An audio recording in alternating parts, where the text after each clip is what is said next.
Hello, my name is Wayne Elderton from Canada, and I'll be speaking on the topic of structuring play at your club in a presentation using Shakespeare's famous line from Hamlet, "The play's the thing." I chose this because we all know that tennis coaches are very cultured. I'd like to thank Tennis Australia for giving me the opportunity to present at this year's Coaches Conference on the theme of the power of play. Here's a little bit about me. I have a number of certifications, and I'm currently the tennis director of the North Vancouver Tennis Center. My website is acecoach.com. Now, this is all the unimportant stuff. Now let's dive in to the useful information. In this presentation, I'll be using examples from my tennis center pictured here, which is acknowledged as a best practice operation in Canada. Just for context, NVTC is a public tennis center with 9 indoor courts. The programming runs in 4 seasons. That's 4 quarters throughout the year: fall, winter, spring, and summer. The programs are extremely successful, with over 1,200 session spots for adults in 7 levels of programs, and 200 spots for juniors in 9 different levels offered each season. The programs fill for each season literally within a minute, and we've crashed the city's computer registration system a number of times. And I typically have hundreds of players on waiting lists each season. But not only are we a public tennis center, but we're a Tennis Canada designated junior development center as well. We've had numerous players become national champions in their age divisions, multiple players who went on to achieve US Division I scholarships, and even a few who went on to become professional players. The main secret to our success, if you could call it that, is that the programming is wrapped around the priority of play. For us, it really is true that the play's the thing. I'll go into the details later, but we have dedicated play sessions connected to every program at the center. Pretty much everything I'll cover has application to both your adult programs and your junior programs. The presentation today will be broken into 2 parts. Part 1 is the advantages of prioritizing play in all your programs. Part 2 is about some ideas of how to organize the play at your club. Let's start by looking at some of the advantages of basing all your club's programming around play. One big advantage we found in incorporating dedicated play sessions was that it increased development and skill acquisition. We found that many coaches have a misconception. They see themselves as lesson givers as opposed to play enhancers. Coaches need to understand that play drives lessons, but lessons do not necessarily drive play. In other words, if you really want to fill up your lessons, organize play. As I was exploring this concept years ago, out of curiosity, I did a little experiment in our junior development program. I made 2 groups of 8 to 10-year-old juniors. One had their training sessions 3 times a week, and the other also had sessions 3 times a week, but one of the sessions was a dedicated match play day. We tested them in a variety of technical skills at the beginning and at the end of the season. The results were that at the end of the season, the group that had 2 training sessions and a play session were superior in all aspects of their skill development. It wasn't the results that we were expecting. It seemed rather counterintuitive, since one would think having the 3rd day as training rather than playing would produce better skill results. The superior development of the 2 times practice and 1 time play group were even more pronounced by the end of the whole year. One key reason was, when there was play every week, both the coaches and the players saw a direct purpose for what they were doing in the training sessions that completely impacted how they competed in matches. For the players, they could see why they were winning or losing, which motivated them to put effort into their training because they would see how practice applied in the results of their playing every week. For the coaches, they were able to see what was really landing on the players. Not what they were teaching, but what was actually sticking and being used by the players. One example that we learned a lot from was one time we did a whole month on approaching the net in training. But we were seeing that they were never coming in during the weekly matches. That allowed us to quickly address what the real issues were for them to truly learn the skills. Skills are not really learned until they're performed in match play. Don't think that weekly match play just means they play and the coaches simply stand around and watch. The number one reluctance coaches have to running play sessions comes from players or parents saying things like, well, why should we pay for this when we can just play on our own? The biggest contributor to the success of these sessions is the engagement of the coach. A number of your program priorities can be evaluated and driven to higher levels by the coach's engagement in the match play sessions.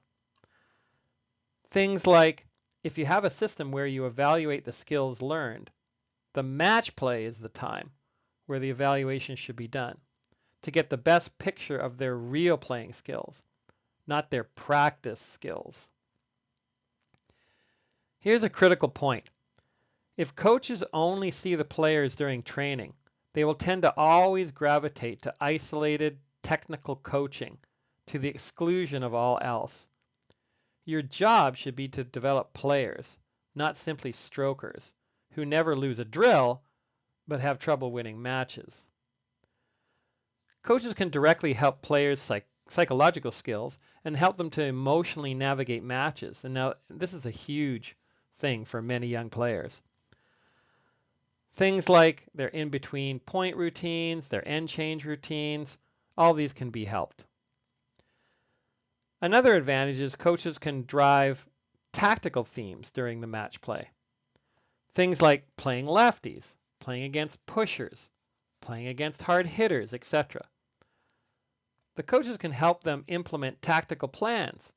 For example, they could say something like, today in match play, we're going to pick on opponents' backhands. Here's an example of one of the tactical and psychological cards that we use for our under 12 tournament players for their match play session. You can see a number of tactics that they can pre-select, like stay in the point to outlast your opponent, which emphasizes consistency, moving them around, attacking short balls, and so on. They also pick one mental and emotional element that they'll implement, like be focused for every point, or be calm and ready between points, etc. Finally, there's a little section that the coach can use to have them reflect on their performance at the bottom of the card. We have different versions of these cards for every level, starting with really simple choices they can pre-select, all the way up to eventually constructing their own match plans, which they learn how to do by having these experiences regularly. During the match play sessions, the coaches help them fill out their card before playing and use them to debrief the players at the end. Of course, we encourage them to use these same cards for their tournaments and provide them with laminated copies to keep in their bags. The other huge advantage of dedicated play sessions is helping players learn the ins and outs of the main turning points of match play. They can learn how to break or hold serve, how to close out games and sets, how to play when up or down in the score, etc. All with the coach there to help guide them through these critical learning experiences and provide immediate feedback instead of waiting for the trial and error learning to occur as they pick up these skills slowly through competitive experiences in the occasional tournaments. What our coaches learned is that players don't win or lose primarily because of their strokes. And coached match play provided the opportunities to address all the other issues. Without intentional, dedicated play sessions, I've observed that most coaches and programs default to exclusively technical coaching and repetition drills, which don't misunderstand me, they are important, but not to the exclusion of all the other critical elements to be successful as a player. Just to make myself clear, technical development is critical. And in play sessions, coaches will see the functional technical flaws that are really needed to be addressed, not possibly superficial technical mistakes that they see when players are drilling. Now let's look at part 2, how to organize play at your club. As I mentioned earlier, NVTC has a setup, and the programs are set up that they have dedicated weekly play sessions attached to every level in the system. For example, in juniors, there are red play sessions, orange play sessions, green play sessions, teen play sessions, etc. For adults, it's the same, with leagues at every level, every week, at different ranges of competitiveness. In our program, we structure everything to be like many of the other sports kids participate in Canada, which is typically 2 practices a week and a game. The higher level tournament players may have 4 or 5 times a week in their programs, but the principle is the same. For example, in a 4-week program, they would have 3 practices and a game day. A 5-week or a 5-practice program that has 5 practices in a week would have 4 practices in a game day. The important point is to have a dedicated weekly match play time. When I consult with other clubs, that's often very ambitious, and they may have issues that make it difficult, like maybe they have groups that come only once or twice a week. In this case, I would recommend designing one of your practices every 2 weeks as a play session. For example, in this approach, a program where players come twice a week on Tuesdays and Thursdays would have 3 sessions, the Tuesday, the Thursday, and the following Tuesday, and then that next Thursday would be the play day. The cycle would continue with every 4th session being a play day. In a 12-week program, this would allow for 6 dedicated play days. A bonus is if the last day of the term is a play day, it also makes for a really good term-ending party day as well. For adults, just to not sound intimidating, our lower level leagues are called fun plays and are typically a round-robin format. For adults, these play sessions are in separate leagues at the various levels in the program. In this way, all of the other instructional, drill, and social programs can feed into the leagues. The coaches are encouraged to inspire all the players in their various programs to funnel into leagues. We found that once players are in leagues, the addictive nature of tennis takes over and they're hooked, which may not happen if they only take lessons. You can obviously run your leagues any way you want, but all of our adult leagues and fun plays are doubles. And doubles gives the advantages of accommodating more people and just being a better use of space. Also, more people can contribute to the financial bottom line of the program, which makes the programs more profitable. More people means players have more opportunity to meet others and make social connections. Since all the play programs are level-based, and I'll talk about that in a moment, all our leagues and fun plays are mixed gender leagues where teams can be made up of any combination of males and females. Our leagues and fun plays run for 4 weeks at a time, just so we can provide chances for more people to get in, and there's a lower barrier of time and financial commitment. One thing I'd like to highlight. In my role as head course facilitator for Tennis Canada's certification in BC, I got to see thousands of coaches over the years. And I've observed that there's often a disconnect between what the coach thinks should be happening and what they need to run successful group programs. Coaches tend to think it's all about the teaching, when in fact players are seeking meaningful experiences. Coaches must set up an environment, not just run drills, that motivates players to experience enjoyment and improvement, to get exercise, to make social connections. The coach needs to be aware of the emotional climate that they're creating in the players with their words and the activities and how they run them. Play programs like leagues and socials and junior match play are a no-brainer for providing all these advantages. Another advantage is for the coaches themselves. If they can catch the vision of being a play organizer and run leagues, these are hours that are often very profitable. I mean, one coach can easily run a 4-court league where all the players are paying a little, but it adds up to a lot. But they also are far less taxing on their bodies, especially compared to private lessons, where they have to hit for the entire hour. A coach can even structure a single group lesson session to create an environment that takes the advantages of the benefit of play and provides a more motivating experience. We've found that players take lessons not because they want to learn to follow through, even if they say they do, but what they really want is to get better at playing. To emphasize the positive experience of playing tennis, our coaches use a play, practice, play format for all the sessions, which is part of a methodology called the game-based approach. For anyone who's not familiar with that concept, it simply means everything is wrapped around the experience of play. The most simplistic definition of game-based approach is get players to experience play and help them to learn to play better.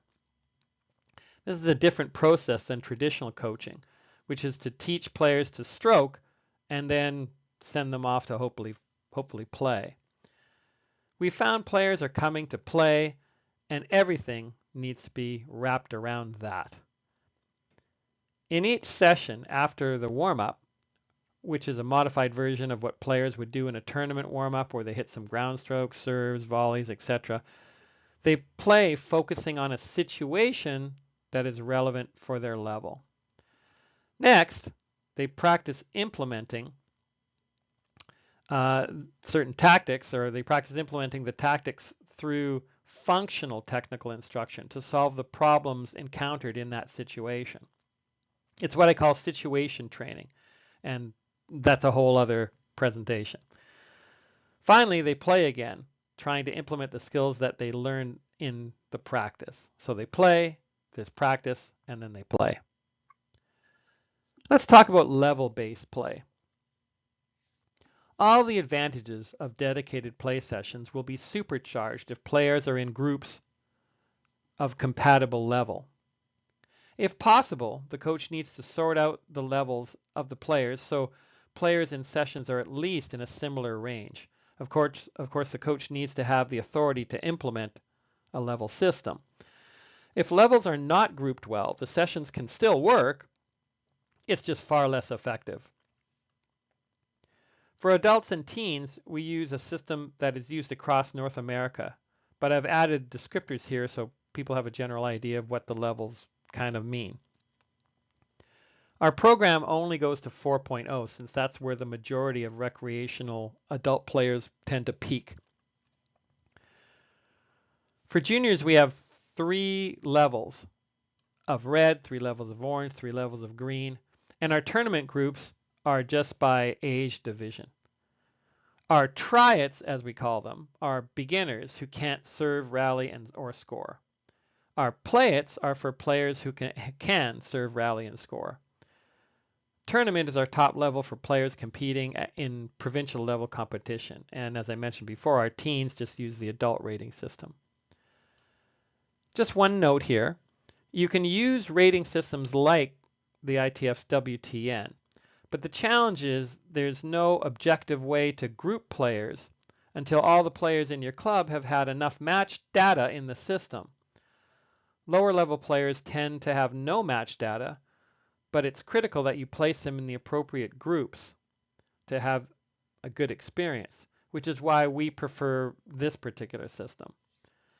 At first, players self-rate by using level descriptions provided in our specific system, but over the years, we've actually created player assessments to determine which level of program they would be best suited for.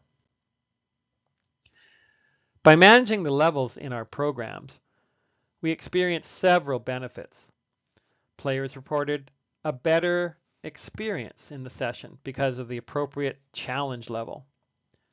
They improved faster because the sessions were geared to their level and what they needed to get to the next level. They were motivated to keep progressing levels, sort of like a video game, since they saw an attainable pathway that they could progress through. And probably the most important, they could practice with each other in and outside of the sessions, rather than the coach always feeding. In other words, we empowered them to become independent rather than coach dependent.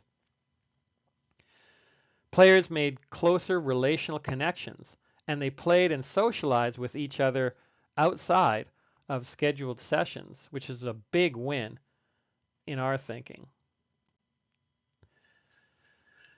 In conclusion, to summarize everything in the presentation, I would distill it into 3 points.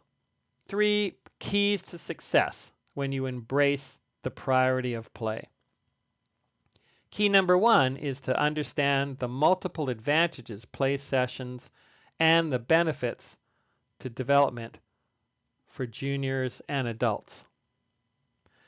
Key number 2 is schedule dedicated weekly play sessions connected to every program and even incorporate play into your lessons by using a play, practice, play format. And key number 3, organize around level-based play to supercharge all of the programs and provide a pathway. Hopefully you can see all the benefits of wrapping everything around play in your programs. And I hope you're inspired to do it more because the play is the thing.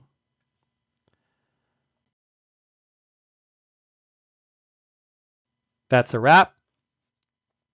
And if anyone has any questions or comments, please feel free to email me. Also, check out my website for many articles and videos, mostly about game-based coaching and other advanced coaching methodologies. Again, I'd like to thank Tennis Australia for this opportunity to share with you all.